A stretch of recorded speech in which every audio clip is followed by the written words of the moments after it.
There are men whose professional worth was once measured in gold.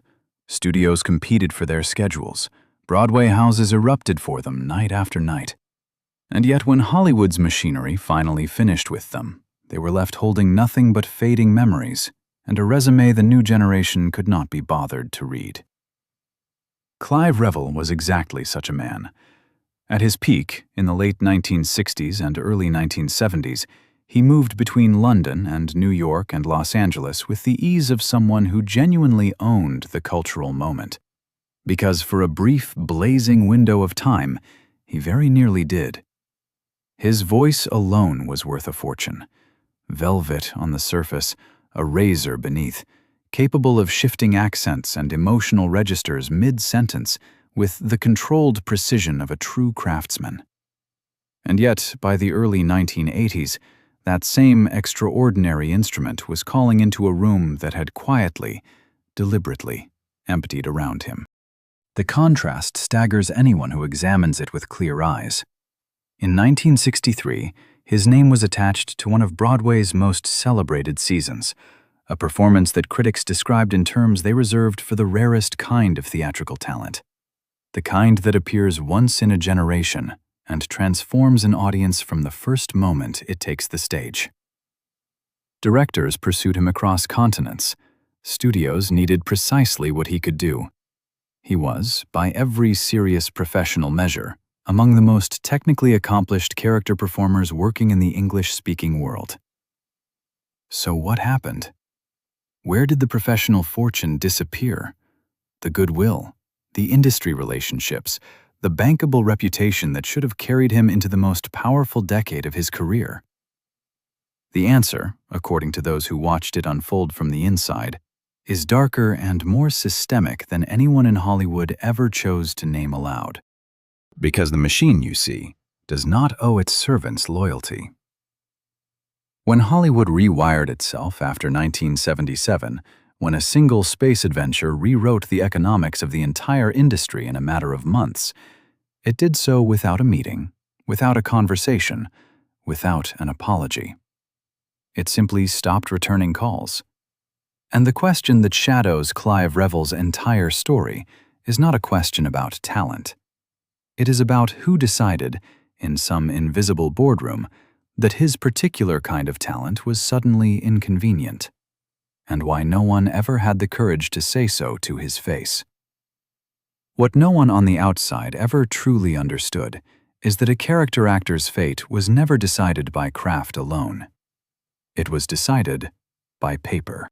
By contracts so dense with obligation and so empty of genuine protection that signing them was, according to former industry figures who have since spoken on the record, essentially surrendering your professional future to whoever controlled the signature line across the table. The agreements of that era appeared generous enough on the surface, billing, compensation, consultation, but their buried clauses granted studios sweeping, nearly unchallenged power to redirect a performer's voice work, redefine their public image, and quietly reassign their contributions without meaningful notice. Revill's most pointed professional humiliation arrived not with noise, but with silence. The original voice performance he had delivered for a landmark science fiction franchise, work that represented his craft at its most precise, was simply replaced in later years without announcement, without credit, without acknowledgement of any kind.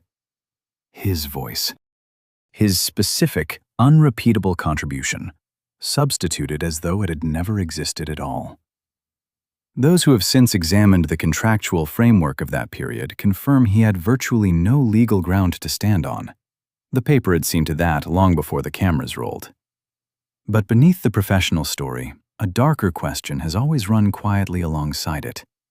Because the contracts explain what was done to him, they do not explain who was in a position to prevent it, who chose not to, and whether the man guiding his career during those critical years was truly working in Clive Revill's interest at all.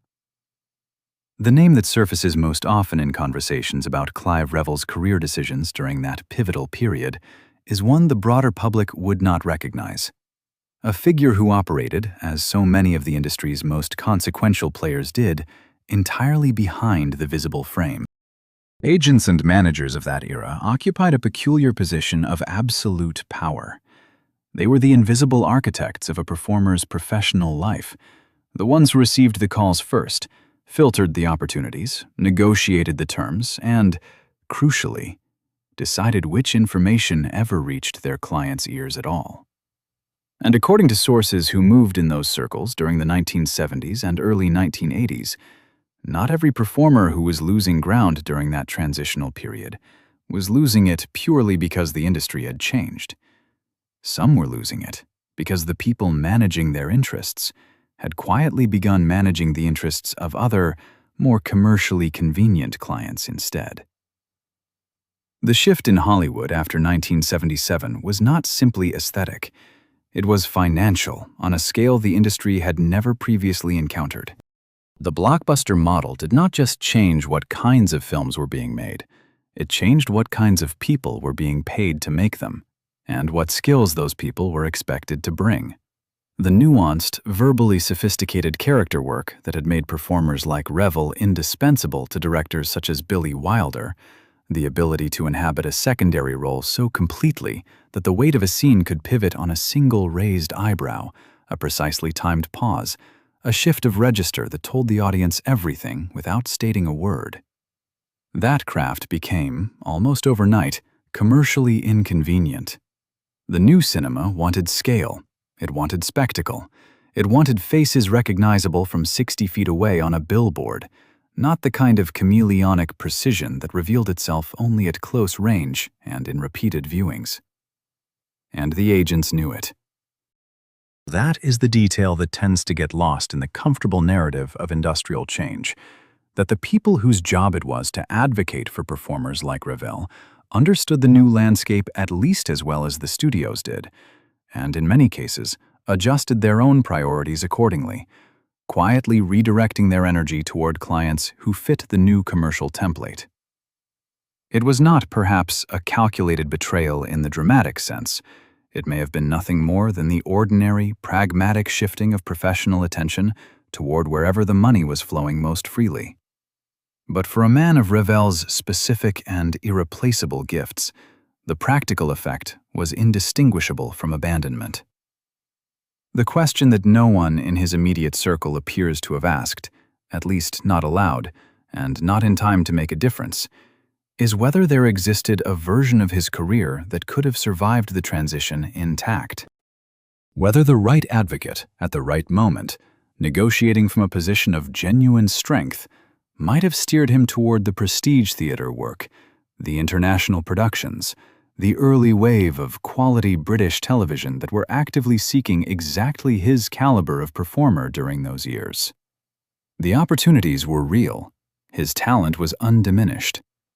What was missing, according to those who have since examined the record of those years with the benefit of hindsight, was someone in his corner who was truly, unwaveringly, exclusively in his corner. And if that is true, if the erosion of Clive Revill's commercial standing was not simply a casualty of industrial change, but at least partly the result of someone's failure to advocate fiercely on his behalf, then the next question becomes inevitable, and it is deeply uncomfortable. Did he know? And if he suspected, which a man of his intelligence and theatrical instincts almost certainly must have at some point, what did he do with that knowledge? And who did he trust enough to share it with? There is a woman who claims she has the answer to that.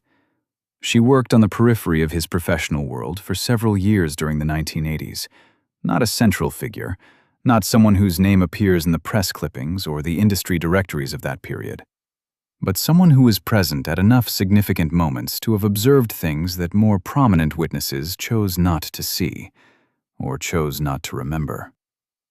For more than 30 years, she said nothing publicly. The reasons she offers for that long silence are complicated. Professional loyalty that outlasted its own justification, a reluctance to damage reputations she had once genuinely respected, a fear of being dismissed as an inconsequential voice in a conversation dominated by louder ones. But she has decided to speak now. Her account, delivered across a series of careful conversations over the past several years, does not traffic in dramatic revelation for its own sake. She is precise in the way that someone is precise when they have spent decades rehearsing the difference between what they actually witnessed and what they merely came to believe. What she describes is not a conspiracy in the theatrical sense. It is something quieter, and in many ways more disturbing than that. It is the portrait of a genuinely talented man being slowly, systematically underserved by the very professional infrastructure that was supposed to protect him, while everyone in his orbit continued to speak warmly of his gifts and express generous optimism about his future. The detail she returns to most insistently, the one she says she has never been able to set aside across all these years, is a single conversation she overheard in a corridor outside a production office sometime in the early 1980s. A conversation she was never meant to hear. Two men whose professional obligations should have made them Revill's strongest advocates were speaking his name, and the tone in which they did so was not the tone of men who intended to fight for anyone. What exactly was said in that corridor? And what did it reveal about the forces that had been quietly working against Clive Revill long before the industry's transformation gave them a convenient explanation to hide behind? The answer, according to her account, involves a calculation so cold and so ordinary that it is almost more disturbing than deliberate malice would have been. What those two men were discussing in that corridor was not how to rescue Clive Revill's commercial trajectory. They were discussing, with the clinical detachment of men accustomed to treating human talent as a line item on a spreadsheet, whether his current market position was still worth the investment of their attention. Whether the returns justified the effort, whether the time they were spending managing his declining bookings might more profitably be redirected elsewhere. And the conclusion they appeared to be reaching, unhurriedly, without visible guilt, in the matter-of-fact tone of a routine business assessment, was that it probably was not. She does not claim to have confronted either man afterward. She was in no position to. She was young, she was peripheral, and she understood, with the instinctive clarity that comes from operating near the bottom of any professional hierarchy, exactly how much weight her objection would have carried, and exactly what it would have cost her to voice it. So she stayed silent. She went back to her desk, and she watched, over the months and years that followed, as the pattern she had overheard being discussed became the reality she observed. The calls growing less frequent, the projects pitched less aggressively, the sense of a man being gradually, almost imperceptibly, allowed to drift. What makes her account particularly striking is not its drama, it is its ordinariness. Because what she describes is not an exceptional act of professional treachery. It is simply the way the industry operated for an entire generation of performers who found themselves on the wrong side of the 1977 divide.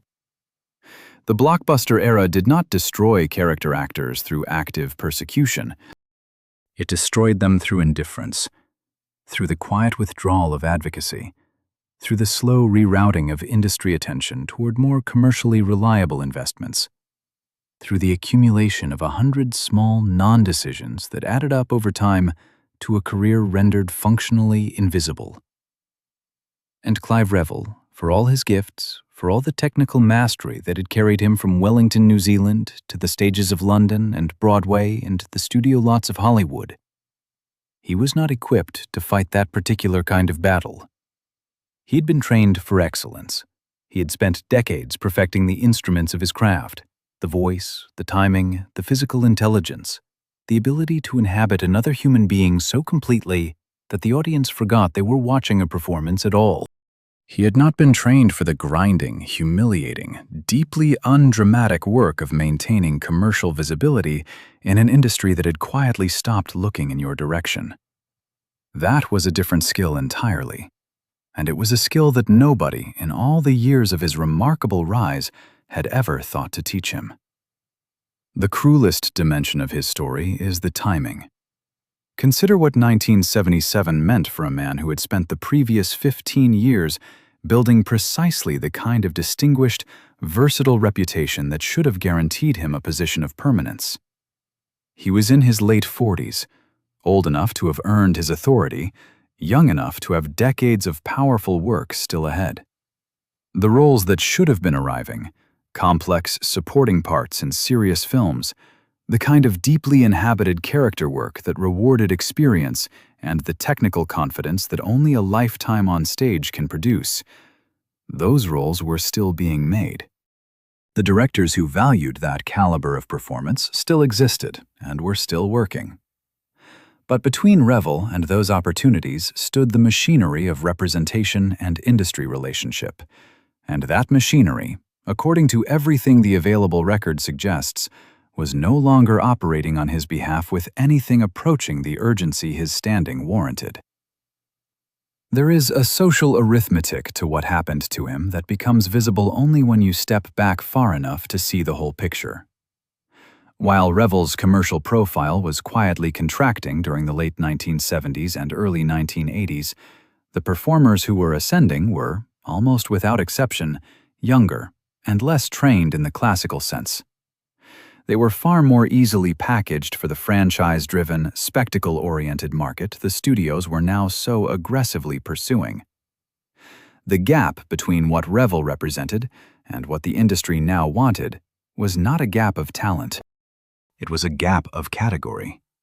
He was a precision instrument in an era that had decided it preferred a louder, blunter tool. Was there a single moment, identifiable, specific, when he understood what was truly happening? When the professional optimism that sustains every working actor finally gave way to something colder and more lucid? Those who knew him during those years describe a man who remained outwardly gracious, professionally committed, never openly bitter in the way that might have made his grievance legible to the world outside. But behind that composure, behind the discipline of a man trained never to let the mask slip, what was actually being carried, and for how long? The answer, perhaps, begins long before the industry began its quiet work against him. It begins in the wings, in the silences between rehearsals, in the private rituals that those who worked alongside Clive Revill at his peak have never quite managed to describe with full accuracy. He had routines that bordered on the ceremonial, inherited from decades of classical stage training and ensemble discipline. One person who observed him during the early 1970s recalled the way he would stand alone before entering, eyes closed, hands absolutely still at his sides. Not praying, but communing with something private and necessary, as though requesting permission from some invisible authority before stepping into the light. When he finally opened his eyes and walked on stage, this witness recalled decades later, it felt as though something had been decided somewhere above them all, and the decision had come in his favor. That quality, that sense of a man moving through his craft as though it had already been ordained, was something his colleagues noticed and could not easily name. And it was, as it turned out, entirely useless as a defense against the machinery assembling just outside his field of vision. Before the stage claimed him entirely, Revill had trained as an accountant. That detail surfaces rarely in accounts of his life, almost always as an afterthought, offered with a kind of bemused appreciation. But set against the full shape of what followed, it carries a different weight entirely. He understood the cold arithmetic of assessed value and projected return. He looked at that world and chose instead the most unmeasurable form of human work there is. And then the industry eventually turned its accountant's eye on his career and determined, with exactly that same logic, that the returns no longer justified the continued investment. He had escaped the ledger once. The ledger, as it turned out, had not finished with him. Consider what it meant when that voice, trained over decades and directed at Shakespeare, at Billy Wilder, at the great stages of both continents, was pointed at a microphone. Asked to give presence to the most feared figure in the most celebrated science fiction story of its age, he gave his voice to a galactic emperor, a figure of absolute power who ruled through fear and the quiet withdrawal of mercy from all who had served him faithfully. And the system that would eventually erase that contribution was, in retrospect, a system built on precisely that same absolute authority. He gave his voice to an emperor. An empire then decided his voice was no longer required. Those who have noticed such patterns have observed the symmetry with something approaching genuine unease. And those who do not tend to notice such things have, nonetheless, fallen quiet when the parallel is placed plainly before them. There was a moment in 1981 that crystallized, with uncomfortable precision, what the new commercial landscape meant for a performer of Revill's particular gifts. He took the role of Claire Quilty in a Broadway production built around Nabokov's most challenging novel, exactly the kind of literate, verbally demanding theatrical work for which his entire career had been preparation. The production opened on the 19th of March. It closed on the 28th.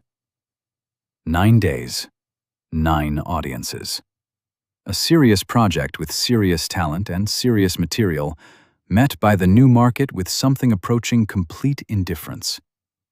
There were no dramatic headlines, no public post-mortem.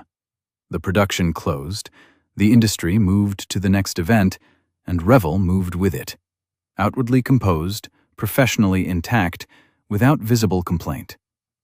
But those who watched him closely during that period have described a man who was learning in real time the precise outer limits of what excellence alone can do. If a man builds his entire professional identity on the assumption that mastery is its own protection, that the depth of his craft will ultimately speak on his behalf, regardless of the commercial weather, what happens in the moment he discovers that assumption was wrong? What is the specific quality of that recognition? And is there any way to carry it afterward, without it changing the shape of everything else? The answer to that question was being held by a small number of people who had understood the full scope of what was happening, and they had chosen, for reasons that illuminate exactly how the industry actually worked, to keep that understanding entirely to themselves. There were, by most careful accounts of that period, no more than a handful of senior figures scattered across the production and casting infrastructure of those years. Not a committee, not a formal body, but a loose configuration of people who occupied positions close enough to the work to see it clearly. Casting directors who had screened his full range, senior producers who had been in the room during his best performances, a development executive or two who had read the private assessments and understood precisely what the booking sheets of those years did not reflect. They knew, with the professional certainty that comes from real proximity to genuine talent, that the work being offered to Clive Revill during that period bore almost no relationship to what he was actually capable of. And not one of them, in any documented account of any meeting, project, or casting conversation from those years, appears to have said so in a room where it might have mattered. What they knew was not complicated. A classically trained character actor at the height of his technical powers does not belong in routine guest slots on network procedurals. 2 Tony nominations, a Golden Globe acknowledgement, decades of work alongside Peter Brook, the Royal Shakespeare Company, and the leading directors of 2 continents. Those credentials do not add up to brief animated voiceover sessions and supporting guest appearances, and no serious professional who had worked in proximity to that caliber of performer could honestly pretend otherwise. The roles were not without dignity. He executed every one with complete professionalism. But for a performer of his standing, they represented a specific and irreplaceable waste. You cannot manufacture that depth. Once the window for deploying it at the right level has closed, it does not reopen. The people in that group knew this. None of them said so where it would have counted. The reasons offered afterward, to whatever extent any of them offered reasons at all, follow a recognizable pattern. The moment had already passed. The commercial landscape had made certain things impossible to change. The decisions had been made at a level above their own. These are not lies. They are the vocabulary of people describing a situation they chose not to alter, in terms that protect them from examining why they chose not to. The collective silence of people who know better has always been one of the most reliable engines of institutional failure. In this particular case, it ran without meaningful interruption for years. What makes the silence most difficult to excuse is the context in which it operated. This was not a period in which nothing could be done for a performer of his gifts. Serious theatrical work was actively seeking exactly his caliber of performer during those years. The early wave of quality British television drama, work that would come to define the era in retrospect, was being made precisely then, largely free of the franchise-driven pressures that had distorted the American film industry. The opportunities were real. The demand existed. What was missing, entirely and conspicuously, was the sustained advocacy of someone with both the access and the genuine will to find those opportunities and place him within them. Was the silence a decision? Or simply the long, unexamined absence of one? And when a career is quietly undone by what people chose not to say, is that any less a betrayal than the things they actually did? There was a door in his life that the industry never thought to open, because the industry, which measures its performers by what it can extract from them, had no commercial reason to look behind it. Behind that door was a man who held a pilot's license and found in flight something the stage could never quite give him: the clean solitude of altitude, the sensation of moving through space entirely on his own terms, answerable to nothing but the physics of the aircraft and the precision of his own judgment.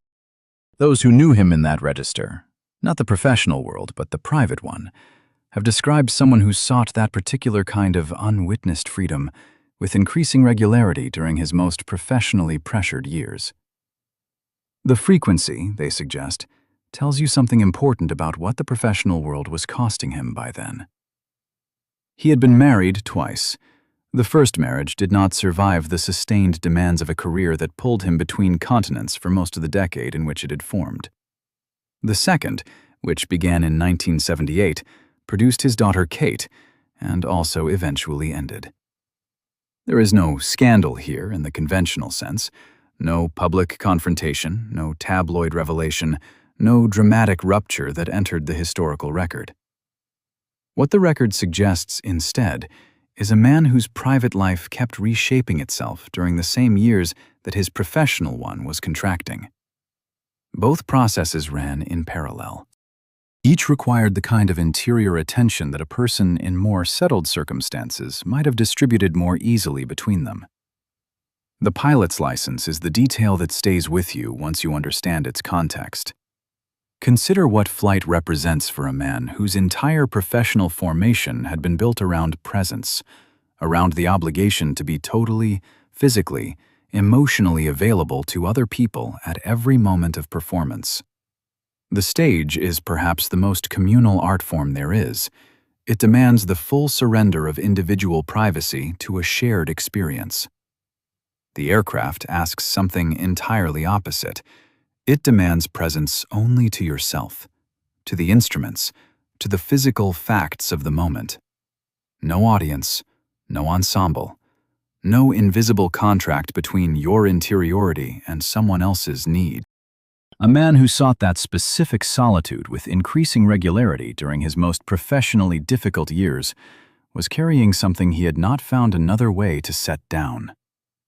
His daughter Kate, in remarks made public after his passing, described a father who remained emotionally generous throughout his life, warm toward younger performers, present in the ways that mattered most privately. Without the corrosive bitterness that might have been the predictable response to everything his career had failed to return to him. That portrait is entirely consistent with everything else the record suggests about his character. And yet it raises the question that generous people in difficult circumstances almost never allow themselves to be asked. What did it cost him to remain that way? What was being quietly consumed in the private space behind the professional composure across all those years of doing the work without the recognition the work had earned? What do men like him do with the things they cannot afford to say? And where do those things eventually go? The closest connection Clive Revill had to the cultural institution that had reshaped the commercial world around his career, the one thread that tied his name to the dominant franchise of his era. That connection was his voice as the Emperor in 1980. It was not the finest work of his life. He would have been among the first to acknowledge as much. But it was real and specific, and it represented a genuine contribution to a story that millions of people had woven into their interior lives. He had given something to that franchise, and then the franchise decided, with the institutional certainty of something that had grown too large to concern itself with individual histories, that what he had given was no longer part of its official memory. In 2004, the home video version of the film was revised. New footage, a different actor. Better continuity with the chapters of the story that had followed across the intervening 2 decades. Viewed from inside the logic of a global entertainment property managing its own long-term coherence, the decision was defensible. The people who made it were thinking about canon, about the architecture of a franchise that needed to feel unified across its full span. They were not thinking about Clive Revill. There is no documented evidence that anyone consulted him about the change. No formal acknowledgement has surfaced, indicating that a real person's specific contribution was being removed from the version of the story that most of the world would watch for the rest of its life. His contractual position offered no protection. The agreements standard to that era had been written by studios for the benefit of studios. Their terms, however reasonable they may have appeared at the time of signing, provided no meaningful standing from which a performer could object to subsequent revision. The paper had seen to that long before anyone in 2004 sat down to review the footage. He was not protected because the contract had never been written to protect him. It had been written to protect the investment. Those are not the same document. They have never been the same document. What followed was the final sustained effort of a career that refused to concede the argument entirely. He continued his voice work through the years that followed the revision. He appeared in video games that drew on his capacity to inhabit characters of authority and menace. These were roles connected to the very franchise universes that had come to define the era he had never fully converted into sustained prestige. His voice remained technically intact, his precision undiminished. His final screen appearance came in 2016 in a Spanish production that briefly returned him to the camera. The reviews that mentioned him were warm, and the machinery of cultural rehabilitation, the retrospective, the critical reassessment, the serious acknowledgement of what 6 decades of classical work had actually represented, simply did not arrive. He had been trained in the belief that excellence leaves a permanent mark, that craft practiced at the level he had practiced it becomes, over time, its own defense against forgetting. But the machinery that surrounded him operated on a different premise entirely. The shifting commercial logic of the industry after 1977, the contractual language that offered no protection, the collective silence of those who knew better and said nothing. And finally, the franchise revision that removed his name from its own official story. Each of these operated on the same cold assumption, that a contribution, however real, however precise, however hard-won across a lifetime of discipline, can simply be updated past without acknowledgement and without ceremony. What is the word for a career that does everything right, earns everything it reaches for, and is still quietly overwritten? And does the system that did the overwriting ever ask itself whether it should have? The specifics of what remained are worth examining closely, because they tell you something the broad narrative of decline tends to obscure. He voiced Alfred Pennyworth, the composed, quietly dignified servant who maintained the household and the moral architecture of everything around him, while receiving almost no direct acknowledgement for doing so. He played this role in the early episodes of what would become one of the most celebrated animated series in American television history. He gave his voice to Dr. Doom, to Thorin Oakenshield, to characters of weight and authority in productions ranging from animated adventure series to major video game franchises. These were not the desperate bookings of a man whose gifts had faded. They were the ongoing work of a performer whose instrument remained entirely intact, whose capacity to inhabit a character through voice alone was as precise and as distinctive as it had ever been. What the voice work reveals, when you examine it as a body of evidence rather than a footnote, is something the standard narrative of his career consistently fails to accommodate. The thesis that the industry stopped needing what he did best is only partially true. The industry stopped featuring what he did best at the level of visibility that his training and his peak period reputation warranted. But it continued throughout the 1980s and 1990s and into the following decade to need his actual skills. It sought out, for specific roles in specific productions, exactly the kind of precise and authoritative character work that had always been his defining gift. The work never entirely disappeared. What disappeared was the context that made the work legible as something significant. He continued performing. The spotlight simply never returned to a position from which the performance could be properly seen. Consider the specific irony of the Alfred connection. A man whose entire professional identity had been built on service to the ensemble, on making the work around him better through the precision of his own contribution. He lent his voice, in the early episodes of a landmark production, to a character defined by exactly that quality. The role eventually passed to another performer, as his roles tended to do. The series went on to become something the culture remembered and celebrated for decades. Alfred remained. The original Alfred became a piece of information that required deliberate research to recover. The pattern repeated itself with a consistency that eventually ceased to feel like coincidence and began to feel like weather. Simply the conditions under which this particular career existed. Contributions made at the early stages of projects that would later achieve significant recognition, replaced or succeeded before the recognition arrived. Attached to the history of those projects in the technical sense, the credits existed, the recordings could be recovered, but absent from the version of the story that most people told themselves about where those projects had come from. There were others like him. That is the dimension of the story that tends to get lost when the focus narrows to a single career.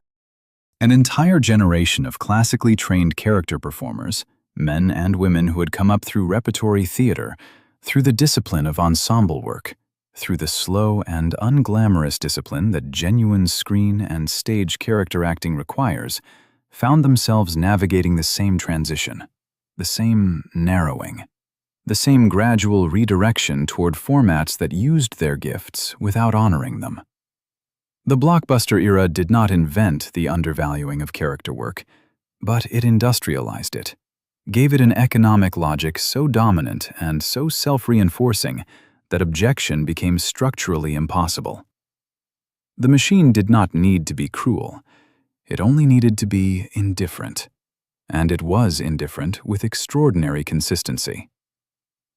What distinguished Clive Revill within that generation, what makes his particular story worth examining as carefully as it deserves, is the specific combination of his gifts and the specific nature of what worked against him.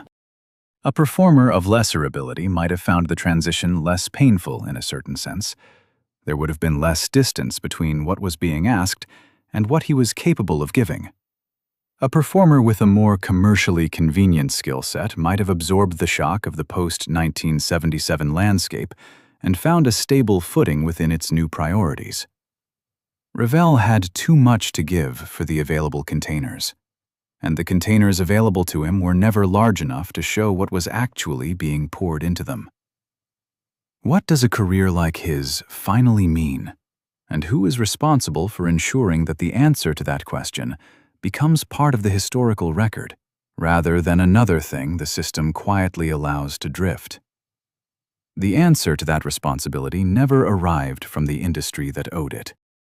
What arrived instead, in his final years, was something the people closest to him watched approach with quiet dread, and did not speak of publicly until after he was gone.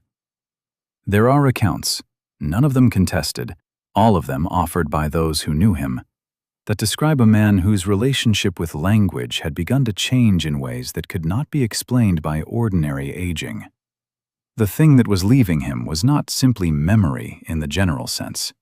It was the specific, fine-grained verbal architecture that had been the foundation of everything he had built.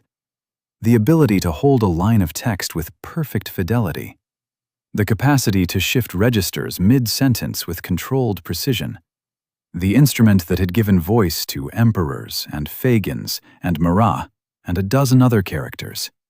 The instrument that had been his life's work was being dismantled from within, without warning, without mercy.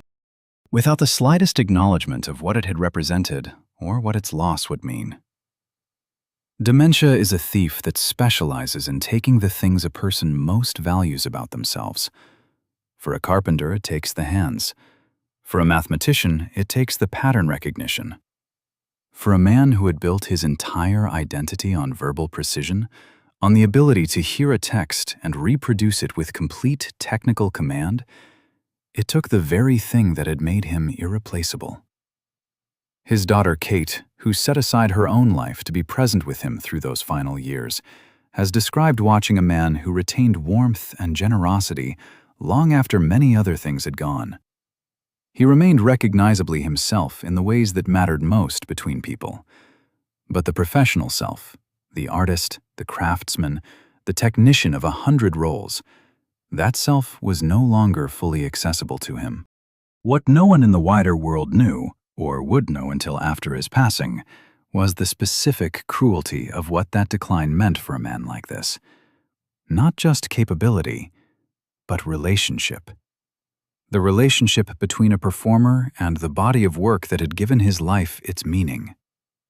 The ability to return, in memory, to the stage of the Shakespeare Memorial Theatre in the late 1950s, to the recording booth in 1980, when his voice shaped the most feared figure in science fiction, to the Broadway house in 1963, where his performance stopped the show. Those memories, the private archive that constitutes a working actor's deepest sense of self, were being erased with the same clinical indifference that the franchise revision had brought to his external record. There is something about that parallel that those who loved him most have found particularly difficult to speak about. The industry had spent decades making his external professional record invisible, removing his contributions from canonical versions, crediting them to successors, filing them in specialist archives that most people would never visit. And now the same process was occurring inside the mind that had housed those contributions. The private record was being revised alongside the public one. The system had done it to him from the outside. The disease was doing it to him from within. And there was nothing. No contract clause, no industry regulation, no advocate with both the will and the access that could stop either process. What do you call it when a man's final connection to his own life's work is taken from him quietly and completely? And does the industry that spent decades diminishing that work carry any of the weight of that loss? There is a number that has never been formally attached to his name. A number so vast it strains comprehension, and yet it describes with directness the gap between what Clive Revill contributed to a cultural institution and what that institution returned to him across the full span of their relationship. The franchise that his voice helped to establish in the audience's imagination went on to generate commercial returns on a scale that had no precedent in the history of entertainment. films, sequels, streaming series, video games, theme park attractions, merchandise extending into every category of consumer product. The voice that first gave genuine menace to the figure who would become the franchise's central villain, that helped make the character real at the critical early moment, was Clive Revill's. And the financial edifice eventually built on the foundation of that character's cultural power included no meaningful compensation or acknowledgement for the man who provided the first voice. The contract standard to that era were transactional. A fixed sum for a specific contribution, no residuals, no escalating royalties. No mechanism by which a foundational contribution would be recognized as the franchise grew beyond anything anyone could have anticipated. A man who agreed to those terms in 1979 had no way of knowing that the property he was contributing to would eventually be purchased for $4 billion. He was making a practical decision about a single scene. The financial architecture of what that scene would eventually help to build was invisible to everyone in the room. What makes this dimension most difficult to absorb is not the scale, it is the direction. The franchise continued to extract value from his professional reputation even after removing him from its official canon. In the years following the 2004 revision, he continued to lend his voice to Star Wars gaming productions that drew on his association with the franchise that had formally removed him from its canonical memory. The system continued to use what it had decided to discard.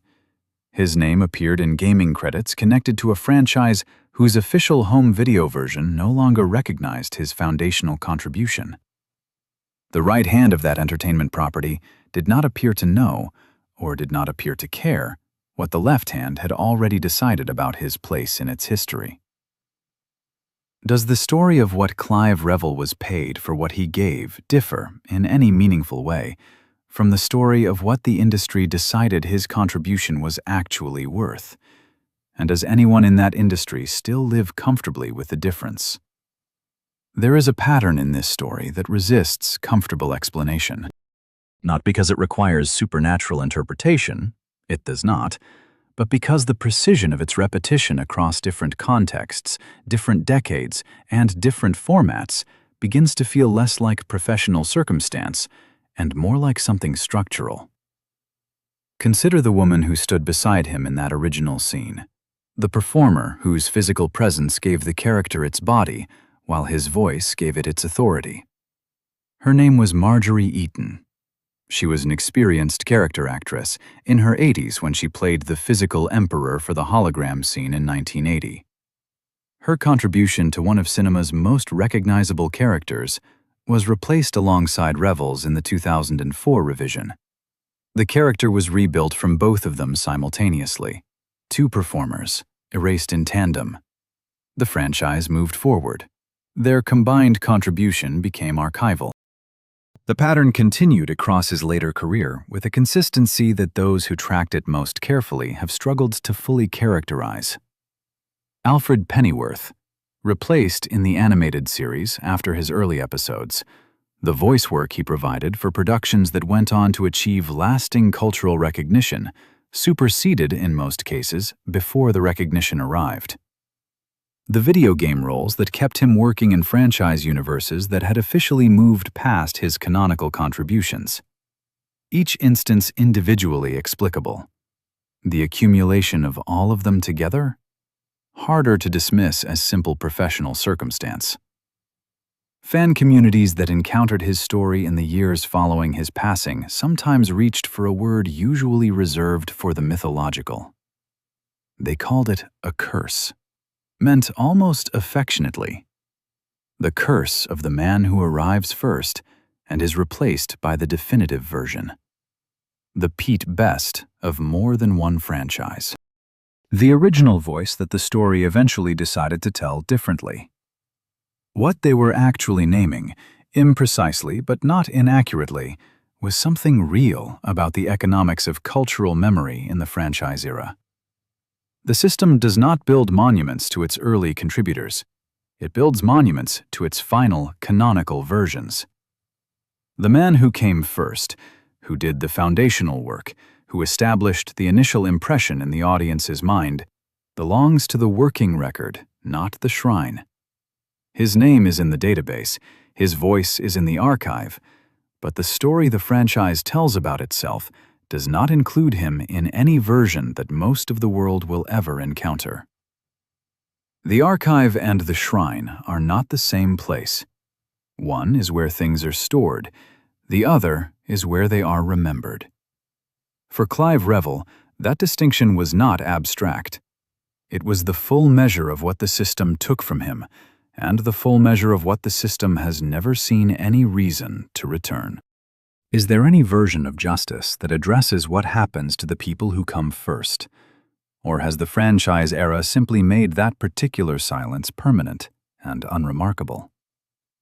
The men who had the power to advocate for Clive Revill, the agents and managers who chose instead to redirect their attention toward more commercially convenient clients, went on, by every available account, to prosper. The industry that had rewired itself after 1977 did not experience any meaningful reckoning with what that rewiring had cost the performers it left behind. The blockbuster model continued to consolidate its dominance through the 1980s and 1990s and into the following decades. It generated wealth on a scale that insulated everyone who participated in its construction from any serious interrogation of who had been excluded. The people who had the corridor conversation, who spoke his name in the tone of men doing a routine business assessment and found his market position no longer worth their sustained effort, moved on to other clients and other projects without apparent difficulty. The system that had done this to Clive Revill did not stumble. It thrived.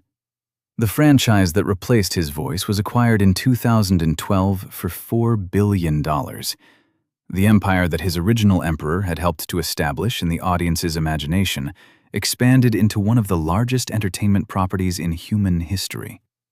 The character whose voice he first gave genuine menace to went on to appear in multiple further theatrical releases, streaming productions, and video game franchises.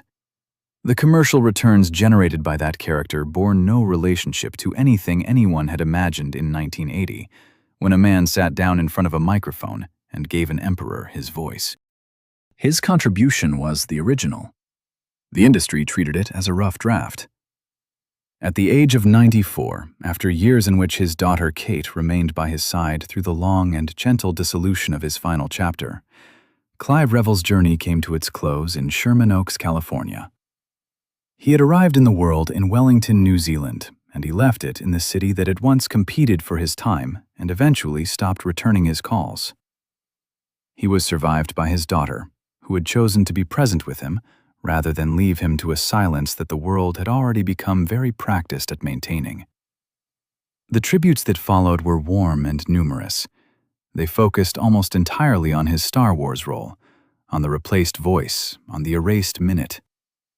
The man who had given decades to Broadway and Shakespeare and Billy Wilder was remembered in his final public accounting, primarily through the lens of what had been taken from him.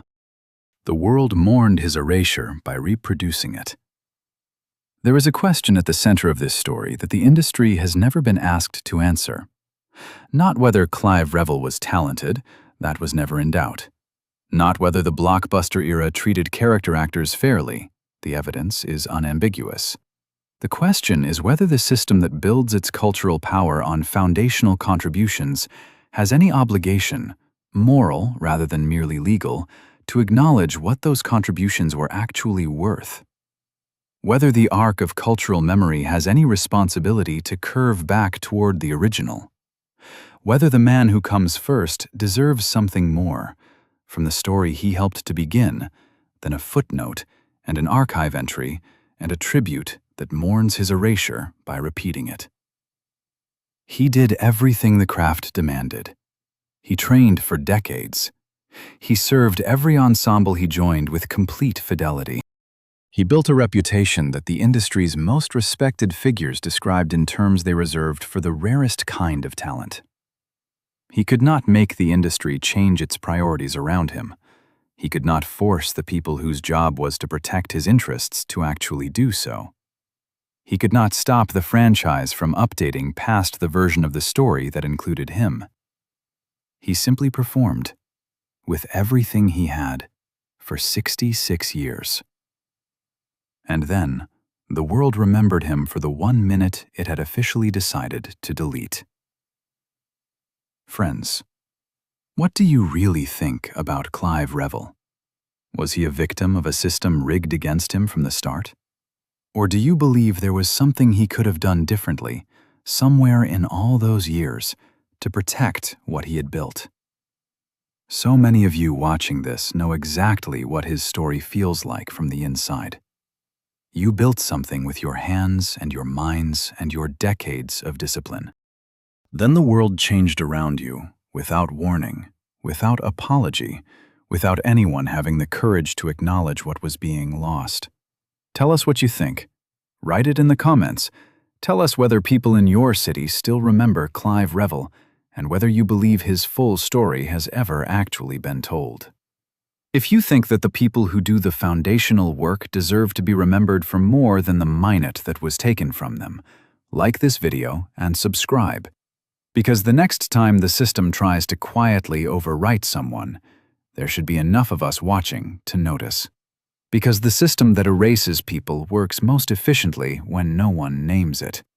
When each individual act of erasure is absorbed as circumstance rather than pattern. When the replaced voice is understood as a technical decision rather than an institutional verdict about whose contributions belong in the permanent record and whose belong in the archive that nobody visits.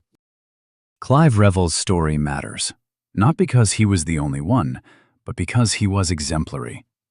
His career traced the full arc of what the post-1977 landscape did to an entire generation of performers with complete and terrible clarity. The gifts were real. The training was real. The work was real and sustained across 66 years without a single moment of professional dishonesty. And the system processed all of it, absorbed it, used it, benefited from it, and offered in return the specific silence that institutions offer when they have decided that acknowledgement would cost more than they are prepared to spend. There is a production photograph somewhere, black and white, taken on a London stage during the 1960s, in which you can see Clive Revill at the precise moment that everything his training had prepared him for was actually being realized. His body is completely committed. His face carries the intelligence of a man who knows exactly what he is doing and exactly why it matters. The photograph does not capture sound, which means it cannot give you the voice, the instrument that was, in the end, the thing most irreducibly his. But the stillness in that image holds something of what the voice contained, a quality of absolute attention, of someone entirely present in the only moment that has ever existed for a performer. The one in which the work is happening, and the work is real, and no revision has yet been written, and no franchise has yet decided what belongs in its official memory. That photograph, if it still exists, is in an archive. It is not in the shrine. But it is there, undisturbed, unrevised, unchanged, as evidence of something the system spent decades trying to make inconvenient. That the work was done, that it was done at the highest level, and that it was done by a specific and irreplaceable human being, whose name was Clive Revill, and who deserved, for all of it, far more than the world ever found the generosity to return.